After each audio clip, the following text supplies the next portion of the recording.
Welcome back to the Global Entrepreneurship Initiative here at the United Nations headquarters. Really excited about this next guest, Bruno Serato.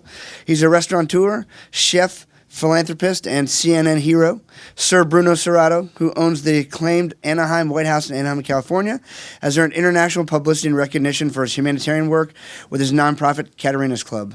More recently, Serato has been knighted by the Italian government, acknowledged by Pope Francis, and featured on NBC Nightly, KTLA, Katie Couric, People's Magazine, and Vatican TV. Caterina's Club serves some 2,000 motel kids nightly, has provided housing assistance to 96 families living in motels, and provides job skill training to at-risk youth in Orange County, California, through Chef Bruno's Hospitality Academy. So please welcome to the stage Mr. Bruno Serato.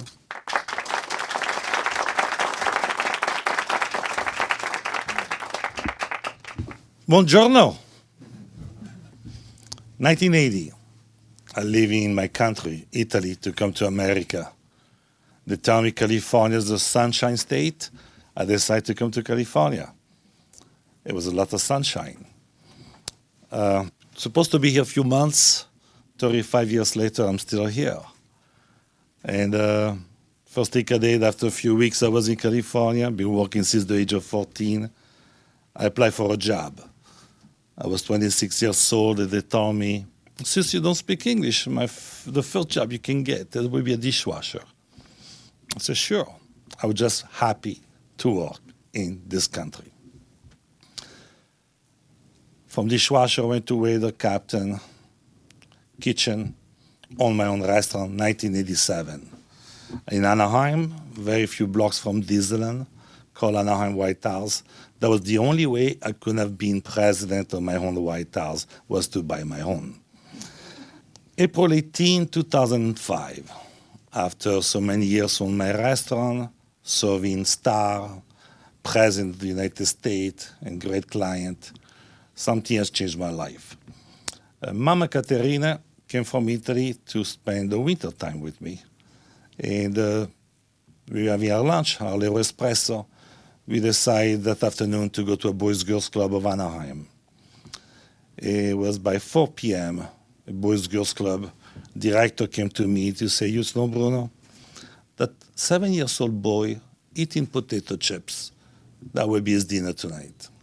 I said, why? I said, because that kid live in a motel. In 1955, when Disneyland opened, all this motel were the hotel for the tourists. Hyatt, Marriott, Hilton came up. Those motels start to be residents. Families start to live there, very low income. But also you have a prostitution, drug addict, sexual abuser, pedophile live in a motel room. And even if you have a great parents, there's no kitchen. Mom cannot even cook for you. Talking to mom in Italian, translated to her. As a good Italian mom, what does she say? Bruno, why don't you feed him a plate of pasta if a mom cannot cook for him? And that was the first one on 2005, April 18. I've non-stop. I've been doing that every single day for 11 years.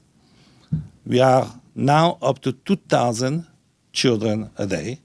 We are in 15 cities in Orange County alone.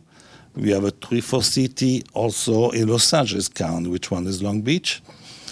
And we are in 30 locations in Orange County. We're inspiring people to do the same thing in Mexico, Chicago, New York, and Texas. Italy, my country, has the start the power of pasta also, to collect pasta for underprivileged family. You know, America is a country where people around the world don't think that hunger is a problem. But yes, in America, we have a problem with hunger. We have 25 million people who are insecure to have a hot meal at nighttime. Of this 25 million, 5 million of them are children. World Health Organization just mentioned then 180 million people under 5 years old under nutrition. I mean, to see a country like America with 25 million people is insecure to have a hot meal, imagine around the world. We're supposed to be a leader in one of the richest countries in the world. I start with the pasta. Last year, I celebrated the first million meals served. I mean, from one pasta 10 years ago, now we serve 1 million of them. It's amazing to know that one restaurant, one chef can do that, obviously with the help of my crew. But imagine if every restaurant in the country follow my step. We can resolve the problem of hunger in the US and around the world. And the fact I wrote to Pope Francis and to tell him the problem. I'm happy to be here today at the UN headquarters to talk about it, because it's time to stop to talk about it, but it's time to do something about it. But to the Feeding Kids program, it didn't end just that way. It keep continuing. I want to do that around the world. We have a 4,500 Boys Girls Club in the country. If everybody follow Katerina's project on every Boys Girls Club in this country, we'll resolve a big hunger problem. But by 5 p.m., after I serve all these kids around in Orange County, one of the richest counties in our country, it's always sadness of me. I realized that a lot of the kids go back to motel room. Motel room is sad. Like I mentioned earlier, prostitution, pedophile, drug addict, the darker society of our country live in a motel. But because of the economy crash that happened the last 7-8 years, a lot of the good American family end up in a motel room. They want to get out as soon as possible for the safety of the children. They can't. They lost job, they lost home, they have no more money in the bank. First thing they ask when they go for looking for an apartment is a deposit, which runs between $3,000 to $5,000 per family. They could never be moved. The longer they stay, the longer those kids are exposed to the darker society of this country, of the world. I decided to help them. Maybe pay first and last month and move them out. The first family that moved out were 6 people, mom and dad and 4 kids. They were living in a motel room, listen carefully, for 12 years. In one bedroom for 12 years with no kitchen, one bedroom where kids were sitting on a toilet to do their homework because that was the only quiet place. As paying the rent, they moved for the first time in 12 years to a living apartment, a decent apartment where the kids could be happier and smile. A lot of those kids do not smile because they don't have friends also. They don't want to have any friends because they are embarrassed. How can the kids can be deprived to have friends because they are embarrassed where they live? First family was moved 3 years ago.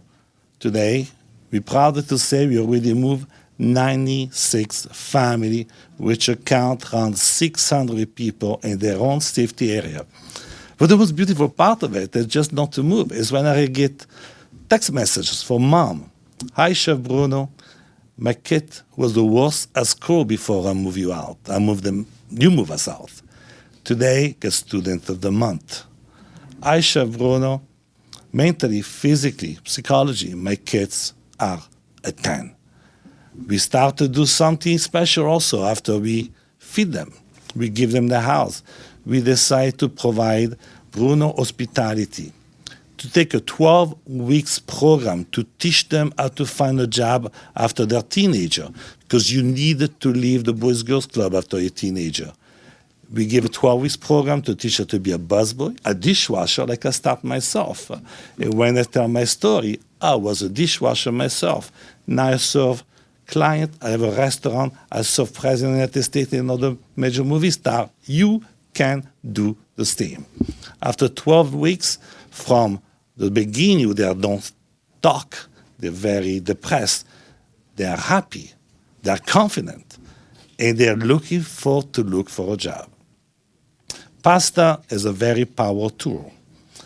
I am so convinced that with the power of pasta, we can feed the world. I know that we take pasta for granted. We can have that for lunch or for dinner every time. With pasta, we can feed the world. Pope Francis, matter of fact, when he wrote me back, he said, I want to bless you, Chef Bruno, to help all these kids, but I want to bless also all the people around the world who's helping you with the pasta. Let's feed the pasta to these kids. Katerina is the one, my mom, who told me to start to feed the pasta, the first one. She's a mother of 7 children. Today, she's the mother of millions of kids. And here is Katerina on the middle of the heart. Thank you for being here. I'm going to end up just to say something. Hand in hand together, we can change the world. Grazie. Viva la pasta!